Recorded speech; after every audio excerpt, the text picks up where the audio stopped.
Hello friends, welcome back to my channel M K astro guidance. आप सभी लोगों का मेरे इस चैनल में स्वागत है। जो दर्शक इस चैनल पर फर्स्ट टाइम आए हुए हैं उनको मैं बताना चाहता हूँ कि इस समय कुंडली का अध्ययन पराशरी ज्योतिष के थ्रू कैसे करें, इस पर हमने एक श्रृंखला चला रखी है, जिसके तहत अभी तक हम लोग कुंडली के सारे हाउसेस, जिनको हम भाव भी कहते हैं, उनके बारे में डिटेल में देख चुके हैं। 9 ग्रह के बारे में आराम से हम पूरा डिटेल में देख चुके हैं और साथ ही साथ हमने जो 12 तरह के लग्न होते हैं उनके बारे में भी चर्चा की। ग्रहों की दृष्टि क्या होती है, स्पेशल एस्पेक्ट्स क्या होते हैं, इनके बारे में भी हमने देखा है। तो हम कह सकते हैं कि जो बेसिक है वो हम ऑलमोस्ट कवर कर चुके हैं। अब हमारी ज्योतिष की ये क्लासेस जो हैं वो थोड़ा एडवांस लेवल पे जाने के लिए रेडी हैं। तो आज से हम अपनी एक नई सीरीज चलाएंगे, जिसमें हम एक घर के लॉर्ड को, उसके स्वामी को 12 भावों में घुमाएंगे और देखेंगे कि जब वो अलग अलग भाव में जाता है तो अपने क्या प्रभाव लेके जाता है। तो इसी के साथ आज हम स्टार्ट करेंगे लग्नेश, कि लग्नेश जब कुंडली के 12 भावों में बैठते हैं तो क्या प्रभाव वहाँ पर देते हैं, कैसे जातक के जीवन को प्रभावित करते हैं। आगे बढ़ने से पहले मैं एक बात बताना चाहूँगा कि यदि आपको ज्योतिष के बारे में थोड़ा और नॉलेज लेना है, अपना ज्ञान जो है थोड़ा बढ़ाना है, तो मैंने जो वीडियो पहले डाले हुए हैं बेसिक्स को कवर करने के लिए, मैं चाहूँगा कि आप एक बार उनको देख लीजिए। इसके बाद यदि आप ये स्टार्ट करेंगे जो मैं आज का वीडियो बता रहा हूँ, तो आपको थोड़ा ज़्यादा क्लैरिटी मिलेगी। चलिए फिर देर ना करते हुए हम आज का वीडियो स्टार्ट करते हैं। अब हम बात करते हैं कि यदि लग्नेश सेकेंड हाउस में हो। आगे बढ़ने से पहले मैं एक बात बताना चाहता हूँ कि यहाँ पर हम कवर जो कर रहे हैं वो केवल लॉर्डशिप को कवर कर रहे हैं। अभी हम ग्रह को कवर नहीं कर रहे हैं, क्योंकि जो लॉर्डशिप लेकर हो जाएगा किसी घर में, वो कौन जाएगा? ग्रह। और ग्रह के खुद के भी सिग्निफिकेंस होते हैं, अतः वो उसके अनुसार भी परिणाम देता है, राइट।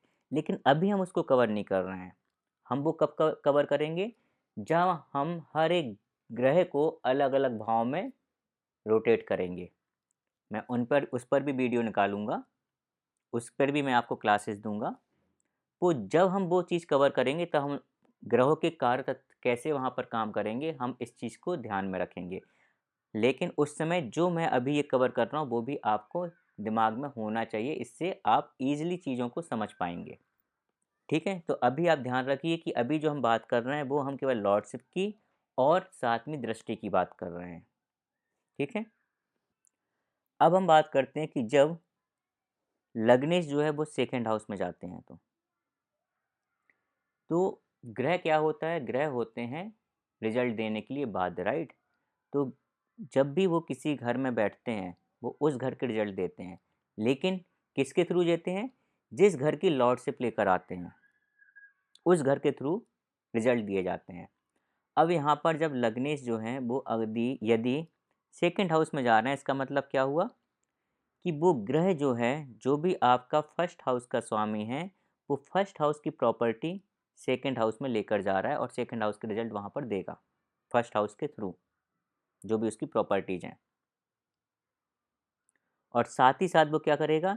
सेकेंड हाउस के जो भी कार्य तत्व हैं उसको फर्स्ट हाउस से प्रभावित करेगा, क्योंकि लग्नेश है, इन्फ्लुएंस करेगा वहाँ पर। और कई बार होता है कि कंट्रोल करने की भी कोशिश करता है। ठीक है, तो फर्स्ट हाउस क्या है? जैसे कि मैंने आपको बताया था, आप स्वयं हो, आपकी पर्सनालिटी है, आपकी प्रसिद्धि है, इन्फ्लुएंस है, कंट्रोल है और आपकी बुद्धि है। इसके अलावा भी कई और कार्य तत्व होते हैं, सिग्निफिकेंस होते हैं। अभी हम यहाँ पर इतने को कवर करेंगे, बाकी इसी तरह से आप और भी अपने आप से लगा सकते हैं, दिमाग लगा के, राइट। अब सेकेंड हाउस क्या है? सेकेंड हाउस होता है आपकी वेल्थ, आपके फाइनेंस, आपकी फैमिली, फ्रेंड, आपके संस्कार, आपका बचपन, राइट आई, जो टीथ होते हैं, दांत, वो, आपके फेशियल एक्सप्रेशन, आपकी क्रिएटिविटी, ये सारी चीज़ें हम सेकेंड हाउस से देखते हैं। सेकेंड हाउस के और भी क्या क्या कार्य तत्व हैं उसके लिए मैं ऑलरेडी वीडियो बना चुका हूँ, आप उसको देख सकते हैं, वहाँ से आप पता कर सकते हैं। तो ऐसे में क्या होता है कि आप स्वयं अपनी वेल्थ या धन की साइड जा रहे हैं, राइट? तो हम कह सकते हैं कि ये ऐसे जातक होते हैं जिनकी लाइफ में पैसों की बहुत ज़्यादा वैल्यू होती है और ये कहीं न कहीं चाहते हैं अपने आप को फाइनेंशियली स्ट्रॉन्ग बनाना। इनकी लाइफ का एक बहुत बड़ा एम होता है ये, अपने आप को फाइनेंशियली स्ट्रॉन्ग बनाना, क्योंकि ये पैसों की साइड जा रहे हैं, ठीक है? इसके साथ क्या है, सेकंड हाउस आपकी फैमिली और फ्रेंड है, अतः ऐसे लोग अपनी फैमिली और फ्रेंड की मदद करने के लिए हमेशा तत्पर रहते हैं, हमेशा आगे आते हैं। जब भी उनको प्रॉब्लम होगी, ये हमेशा आगे आएँगे। आपने ये भी देखा होगा कुछ लोग ऐसे होते हैं जो अपनी फैमिली और फ्रेंड को नहीं छोड़ पाते हैं। इस वजह से कई जगह घरों में शादियों के बाद प्रॉब्लम भी होती हैं। उनमें वाद-विवाद भी होता है कि हर चीज़ में आप अपनी फ्रेंड और फैमिली को ही लेके आते हो। लेकिन होता है ऐसा।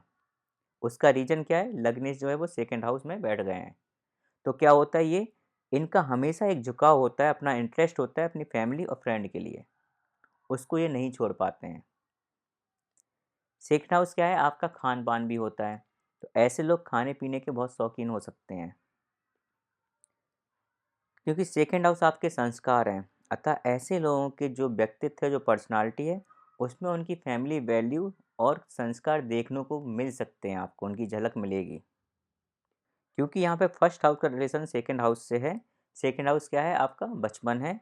तो ऐसे लोगों की जो पर्सनालिटी होती है, उसमें उनके बचपन में जो इंसिडेंट हुए हैं, जो भी उनके साथ घटित हुआ है, उसका बहुत बड़ा हाथ होता है उनकी पर्सनालिटी को डेवलप करने में। तो कई लोगों को आपने देखा होगा जो बहुत सहमे से होते हैं। वो क्यों होते हैं? क्योंकि बचपन में वो उनके साथ कुछ ऐसा हुआ होता है कि वो सहम जाते हैं। जो उनके साथ ट्रीटमेंट हुआ है, जो भी उनका एक्सपीरियंस बचपन में रहा है, वो उसको कैरी करके चलते हैं बड़े तक और उनकी पर्सनैलिटी वैसी हो जाती है। ये लोग जो अपने फाइनेंशियल डिसीजन है वो काफ़ी सोच समझ कर लेते हैं और यदि लग्नेश की स्थिति अच्छी हुई, वो शुभ ग्रहों से दृष्ट हुआ, कहीं से भी पीड़ित नहीं हुआ, तो ऐसे लोगों के जो फेशियल एक्सप्रेशन है ना वो काफ़ी अच्छे होते हैं। इनका दिमाग, जो इंटरेस्ट है या जो इनका दिमाग है, वो क्रिएटिव कार्य करने में बहुत ही ज़्यादा अच्छा कार्य करता है। मतलब ये रचनात्मक और क्रिएटिव होते हैं, बहुत अच्छे। कई लोगों को आपने देखा होगा कि जब वो बात भी करते हैं या हँसते हैं या बोलते हैं, तो उनके फेशियल एक्सप्रेशन काफ़ी कुछ बोल जाते हैं, जो वो बोलना चाहते हैं उससे ज़्यादा उनके फेशियल एक्सप्रेशन बोलते हैं। वो क्यों हो सकता है? फर्स्ट हाउस सेकंड में, मतलब फर्स्ट हाउस का कनेक्शन सेकंड हाउस से है और वो कनेक्शन जो है वहाँ पर अच्छा है, मतलब जो लग्नेश है वो बली स्थिति में है। इसके साथ ही साथ जो भी इनके पास धन है, वो इनकी स्वयं की मेहनत से अर्जित किया हुआ धन होता है। जो इनकी फ़ेम होती है या प्रसिद्धि होती है, वो भी इनकी स्वयं के ही बुद्धि और बल के द्वारा हासिल की हुई प्रसिद्धि होती है। सेकंड हाउस आपका ज्वेलरीज़ भी है, सोना-चांदी इस तरह की चीज़ें भी हैं। तो ऐसे लोगों को हो सकता है कि ज्वेलरी का या कोई भी जो कॉस्टली जो स्टोन होते हैं, उनको पहनने का बहुत शौक हो सकता है, शौकीन हो सकते हैं इन चीज़ों के। सेकंड हाउस क्योंकि अपनी बाड़ी है आपकी, तो ये लोग जो बोलते हैं वो काफ़ी सोच समझ कर बोलते हैं, यदि लग्नेश अच्छी स्थिति में हुआ तो। और जो इनकी बाड़ी होती है वो काफ़ी प्रभावशाली भी हो सकती है।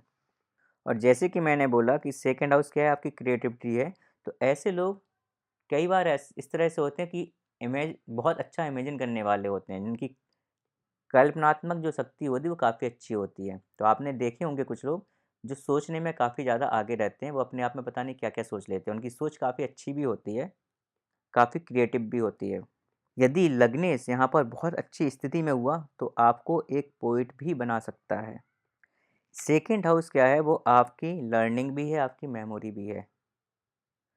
और जब इसका रिलेशन फर्स्ट हाउस से हो रहा है, तो ऐसे लोगों के बारे में बोल सकते हैं कि इनकी जो मेमोरी पावर होती है ना काफ़ी अच्छी होती है और ये हमेशा कुछ ना कुछ नया सीखने के लिए चाह रखते हैं, हमेशा कुछ ना कुछ नया सीखना चाहते हैं। ये अच्छे वक्ता भी हो सकते हैं। इन लोगों में सेल्फ कॉन्फिडेंस की कोई कमी नहीं होती है, बहुत अच्छी तरह से कूट-कूट कर उनके अंदर सेल्फ कॉन्फिडेंस भरा होता है। ये काफ़ी कॉन्फिडेंट फ़ील करते हैं। अच्छा, एक और चीज़ होती है, जब फर्स्ट हाउस का कनेक्शन सेकंड हाउस से होता है, तो सेकंड हाउस क्या है आपकी वेल्थ है और फर्स्ट हाउस क्या है आपकी हेल्थ है। तो ऐसे लोग इस तरह की भी होते हैं जिनके लिए हेल्थ ही इनकी वेल्थ होती है। हो सकता है आपको स्टार्टिंग में ये इस तरह से अपनी हेल्थ के लिए इतने जागरूक ना दिखें, लेकिन इनकी लाइफ में कभी ना कभी कोई ऐसा इंसिडेंट होगा, तब से ये अपनी हेल्थ को ही सबसे ज़्यादा प्रायोरिटी देंगे। तो कहीं न कहीं आप बोल सकते हैं इनके लिए हेल्थ ही इनके लिए वेल्थ होती है, सबसे ज़्यादा प्रायोरिटी ये अपनी हेल्थ को देते हैं। क्योंकि फर्स्ट हाउस फेम फेम है और सेकंड हाउस फैमिली है। तो ऐसे लोग ये भी हो सकते हैं, हम बोलें कि एक प्रसिद्ध या फेम वाली फैमिली से संबंधित हो सकते हैं ये लोग। मतलब इनका जन्म एक ऐसे परिवार में हुआ हो, जहाँ उस फैमिली का काफ़ी नाम हो, काफ़ी प्रसिद्ध हो वो फैमिली। इन लोगों में विश्लेषण करने की एक अद्भुत क्षमता होती है। अब क्योंकि यहाँ पर लग्नेश जो है, अपनी 7वीं दृष्टि से किसको देख रहा है? 8th हाउस को देख रहा है। तो यदि लग्नेश की स्थिति अच्छी हुई, तो हम क्या बोल सकते हैं कि ऐसे लोग, इन लोगों को पैतृक संपत्ति काफ़ी अच्छा मिलती है। सेकंड 8th हाउस क्या है? आपके तंत्र मंत्र का भी होता है। ऐसे लोग क्या होते हैं, काफ़ी ज़्यादा धार्मिक प्रवृत्ति के भी हो सकते हैं, मंत्रों का उच्चारण करने वाले भी हो सकते हैं। इनका रुझान, क्योंकि सेकंड हाउस क्या है, लर्निंग है कुछ ना कुछ। इनका रुझान ऑकल्ट सीखने के लिए भी हो सकता है, क्योंकि ये 8th हाउस पे दृष्टि डाल रहे हैं। 8th हाउस क्या है? ऑकल्ट है। तो ऐसा हो सकता है कि ये लोग कुछ गुप्त शक्तियाँ, गुप्त जो ज्ञान होता है या एस्ट्रोलॉजी होती है, इस साइड इनका झुकाव हो। अब यदि हम बोलें कि जो लग्नेश है यहाँ पर, वो पीड़ित हो जाए सेकंड हाउस में आकर, तो इस केस में क्या हो सकता है? ऐसे में क्या होगा कि आपको आँखों से रिलेटेड कोई, जो स्पेशली राइट आई से रिलेटेड कोई बीमारी हो सकती है, दाँतों से रिलेटेड कोई बीमारी हो सकती है, आपको अपने फेस से रिलेटेड कोई बीमारी हो सकती है। गले को, कई लोगों का होता है गले में प्रॉब्लम होती है, टॉन्सिल होते रहते हैं, वो प्रॉब्लम आपको आ सकती है। आप अनैतिक कार्य करने वाले हो सकते हैं। गुप्त शक्तियों के प्रति आपका रुझान ज़्यादा हो सकता है और आप तांत्रिक बनने की कोशिश कर सकते हैं। मतलब तंत्र, आप मंत्र की साइड ना जाके तंत्र की साइड जा सकते हैं। जो बुरी शक्तियाँ होती हैं, उनकी साइड आपका रुझान हो सकता है। आपको नोज़, टंग, लिप्स और माउथ या मुँह से रिलेटेड बीमारियाँ हो सकती हैं। इसके साथ क्या है कि अगर ज़्यादा पीड़ित हुआ तो आपको 8th हाउस से रिलेटेड भी बीमारियाँ दे सकता है। मतलब आपके रेक्टम एरिया से रिलेटेड आपको बीमारी मिल सकती है, आपको प्राइवेट पार्ट से रिलेटेड बीमारी हो सकती है। ऐसे में आपको जब भी इस ग्रह की दशा अंतर्दशा आएगी आपके लगने से और आपका सेकंड हाउस में बैठ के 8th हाउस को देख रहा है, आपको अपने स्वास्थ्य का विशेष ध्यान रखने की ज़रूरत है। यदि महिलाएं हैं, फीमेल हैं आप, तो आपको हो सकता है गायनिक रिलेटेड इशू भी हो सकते हैं ऐसे टाइम पर। लेकिन यदि आप एस्ट्रोलॉजी वाले क्षेत्र में हैं, तो आपको इस तरह की इशू नहीं होंगे, क्योंकि आप ऑलरेडी 8th हाउस को एक्टिवेट करते हुए उसको यूज कर रहे हैं। ये कुंडली भी मेरे बहुत अच्छे जानने वाले की है, काफ़ी अच्छा फ्रेंड है मेरा, तो मुझे काफ़ी कुछ पता है उनके बारे में। ये जो है, यहाँ पर आप ध्यान दीजिए कि लग्न क्या है? वृश्चिक, 8 नंबर की राशि। और लग्नेश क्या हुए, मतलब इनके स्वामी क्या हुए? मंगल। वो कहाँ जाके बैठे हैं? सेकंड हाउस में। तो first Lord in second house, right. तो जैसे कि मैंने बताया था कि ऐसे व्यक्ति, ऐसे जातक जो हैं, वो काफ़ी धनी परिवार में भी जन्म जन्म ले सकते हैं, या हम बोल सकते हैं कि उनका परिवार जो है काफ़ी फेमस होगा, राइट, अच्छे संस्कार वाला होगा। तो यहाँ पर यही है, इनका जो परिवार है वो काफ़ी फेमस है, काफ़ी अच्छे संस्कार इनको दिए गए हैं। जो पैसा इनके पास, जो इनके पेरेंट्स के पास है वो अलग है। जो इनके पास जो पैसा है वो इनका स्व अर्जित किया हुआ, मतलब अपनी मेहनत से कमाया हुआ पैसा है, धन है, वेल्थ है। तो जो भी इन्होंने अपनी वेल्थ बनाई है वो अपनी स्वयं की मेहनत से बनाई है। अपना नाम जो किया है वो भी अपनी स्वयं की मेहनत से किया है। इमेजिनेशन पावर इनकी काफ़ी अच्छी है, और किसी भी चीज़ को विश्लेषण करने की जो क्षमता होती है वो भी इन्होंने इनके अंदर बहुत अच्छी है। बुद्धिमान है काफ़ी, बोलने में काफ़ी सोच समझ कर विचार करके बोलते हैं। और जो इनकी वाणी है वो काफ़ी प्रभावशाली है। प्रभावशाली का मतलब जो भी इनसे बात करता है, वो कहीं न कहीं इन्फ्लुएंस हो जाता है। बार-बार इनसे बात करने का मन करता है उसका। ये अपने परिवार और मित्रों की हेल्प करने के लिए काफ़ी तत्पर और काफ़ी अग्रसर रहते हैं। अब क्यों है कि यहाँ पर मंगल जो है, वो अपनी 7वीं दृष्टि कहाँ डाल रहे हैं? 8वें घर पर डाल रहे हैं। तो इनको एस्ट्रोलॉजी का काफ़ी अच्छा शौक है, बहुत रुचि रखते हैं ये। और ये ऑकल्ट, एस्ट्रोलॉजी, टैरेट कार्ड, इन सब में इनका इंटरेस्ट है और इनको पढ़ते रहते हैं या इनके वीडियो देखते रहते हैं। खाने-पीने में भी काफ़ी ज़्यादा शौकीन हैं ये, कॉन्फिडेंट हैं, फेशियल एक्सप्रेशन भी काफ़ी अच्छे हैं। तो ये तो एक कुंडली के थ्रू जो कि मैं इनको जानता हूँ, मैं आपको बता रहा हूँ ये सारी प्रॉपर्टी इनके अंदर हैं। यहाँ पर हम क्या बोल रहे हैं कि लग्नेश जो है वो काफ़ी अच्छी स्थिति में है। अब यदि हम बात करें कि यही लग्नेश यहाँ पर पीड़ित हो जाए, पीड़ित होने के लिए मैं एग्जाम्पल में करता हूँ क्या, कि यहाँ पर राहु मंगल के साथ शनि 12वें घर में बैठा देता हूँ, ठीक है? तो शनि की क्या होगी, तीसरी दृष्टि मंगल पर पड़ेगी। तीसरी दृष्टि कहाँ होगी, 1, 2, 3। और राहु भी मंगल के शत्रु हैं और मंगल के साथ बैठ गए हैं। तो यहाँ पर क्या होगा, ये मंगल मतलब काफ़ी पीड़ित हो गया। इस केस में हम बोल सकते हैं कि इनको दांतों के रोग, टॉन्सिल जैसी बीमारियाँ, गले का, नोज का, टंग्स का या मुंह से रिलेटेड कोई बीमारी हो सकती है। दृष्टि इनकी स्पेशली राइट आइज में कोई प्रॉब्लम हो सकती है, राइट आई में। और क्योंकि यहाँ पर मंगल जो है वो 7वीं दृष्टि से 8वें घर को देख रहा है, तो 8वें घर से रिलेटेड जो प्रॉब्लम्स हैं वो भी इनकी लाइफ में रहेंगी जब भी मंगल की दशा ऑपरेट होगी। अब क्योंकि इनको एस्ट्रोलॉजी का शौक है, हम बोलेंगे कि यदि ये एस्ट्रोलॉजी करते रहेंगे तो 8th हाउस को ये एक्टिवेट करके रखेंगे, उसको यूज कर रहे हैं। इस केस में थोड़ा सा बेटर रहेगा। साथ ही साथ इनकी जो वाणी है, क्योंकि मंगल यहाँ पर क्या हो गया है, एफ्लिक्टेड हो गया है, तो हम ये बोल सकते हैं कि काफ़ी कटु वाणी हो सकती है। जब ये बोलेंगे तो बहुत बुरा बोलेंगे लोगों को, ऐसा हो सकता है। हालाँकि जो मेरे मित्र हैं उनका ये नहीं है, क्योंकि राहु उनका यहाँ पर नहीं बैठा है। लेकिन मैं एग्ज़ाम्पल के लिए बता रहा हूँ कि यदि राहु भी यहाँ पर बैठ गया तो क्या हो गया, काफ़ी ज़्यादा पीड़ित हो गए।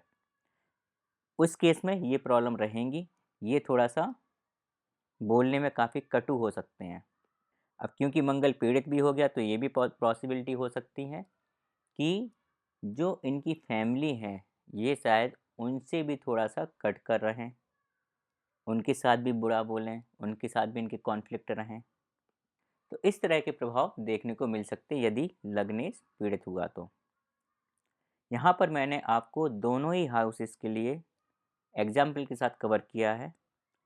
आशा करता हूँ कि आपको ये चीज़ समझ में आई होगी। कोई भी अगर इससे रिलेटेड आपको प्रॉब्लम्स हो, क्वेश्चन हो आपको इनसे रिलेटेड, आप मुझे पोस्ट कर सकते हैं, आप मुझे कमेंट में लिख सकते हैं। मैं कोशिश करूँगा कि आपकी जो क्वेरी हैं उनका मैं जवाब दे पाऊँ। इसी के साथ हम आज का वीडियो यहीं पर समाप्त करते हैं। थैंक यू, धन्यवाद। यदि आपको ज्योतिष से रिलेटेड कोई भी क्वेरी हो, कोई भी परेशानी आपके लाइफ में चल रही हो, आपको इसके लिए कंसल्टेंसी चाहिए हो ज्योतिष की, तो आप मुझे कनेक्ट कर सकते हैं। ज्योतिष से रिलेटेड किसी भी गाइडेंस के लिए, प्रॉब्लम के लिए, रेमेडी के लिए, इवन आपकी कुंडली के एनालिसिस के लिए भी आप मुझे कंसल्ट कर सकते हैं। मेरा कॉन्टैक्ट नंबर मैंने यहाँ पर स्क्रीन पर दे रखा है। आप मुझे व्हाट्सएप पर भी मैसेज कर सकते हैं। मेरा नंबर है 9625600689। आप मुझे ईमेल के थ्रू भी कांटेक्ट कर सकते हैं। मेरा ईमेल है mkastroguidance@gmail.com। यदि आपको मेरा वीडियो पसंद आया हो, आपका कुछ नॉलेज इससे बड़ा हो, आपकी जो क्वेरी है, जो भी आप ज्योतिष के बारे में सोचते हैं, वहाँ पर थोड़ी क्लैरिटी मिली हो, तो आप इस मेरे चैनल को सब्सक्राइब कीजिए, लाइक कीजिए, अपने मित्रों के साथ भी शेयर कीजिए और इस चैनल से जुड़े रहिए। मैं आगे भी बहुत से इस तरह के टॉपिक्स आपके लिए लेकर आऊँगा, जिससे कि आपको ज्योतिष का नॉलेज थोड़ा बढ़े। आप अपने आप से ही अपनी खुद की कुंडली के बारे में या अपने परिवार के लोगों के बारे में थोड़ा-सा देख पाएँ, जान पाएँ कि हाँ, उनकी कुंडली क्या बोलती है। इसी के साथ मैं आज का वीडियो यहीं समाप्त करता हूँ। धन्यवाद।